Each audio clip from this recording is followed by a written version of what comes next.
I didn't know until recently that you, for 2 years, were battling depression. Every time, even when you walked out, you're smiling, she's regal, you've got the finger in the air smiling, but you've been hiding so much behind that smile. They would ask me, are you okay? Good. Yeah, I'm good. I'm a fixer. Let me fix it. I'll fix everything. Everything is good. Everything is fine. As long as everybody else is good, I'll figure it out on my own later. That was literally killing me. When did you know something wasn't right, if that's the way to put it? I don't know. I just know one day I realized I don't feel right. And something is off. And the only way that I could find relief was I would go in my office and just go to sleep. And that's the only time I just could feel good. You've not talked about this I publicly. have not talked about it. This is the first time. Why is it now the time? Why is it now? Because of the stigma that we have on it as black men. As a community. As a community.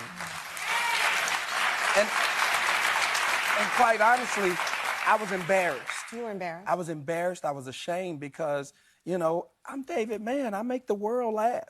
But once I started to see how much I could help people with my story of depression, because that is something that I wouldn't wish on my worst enemy. What did it feel like in those dark days? Like that, you know, and I want to say... if I could say this real quick, he looked unhappy. So I kept asking the question. So you saw it. You it's saw like the light. I could see that something was there, but I wouldn't have put that on it. I would have never said that about him. You would never thought it was depression? No, never. What did you think it was? I was just, you know how you just have a moment like you get tired, fatigued, because when we go and it's like so much. He's thinking of what's next. When we're all asleep, he up thinking about what we about to do. So you thought maybe burnout? Yes, like tired. I said, it's like I was drowning, but nobody knew I was drowning. The only way people were going to realize that I was, okay, yes, cool. Yeah. It's touchy for me because I haven't shared it with anybody. I said the only way people were going to realize that I was drowning is if I completely drowned. And I was like, wow. And I can't say anything to anybody because I got to make sure you're fixed. I got to make sure you're good. I got to make sure everybody's good. And it just hit me. And I was like, I need to see a therapist.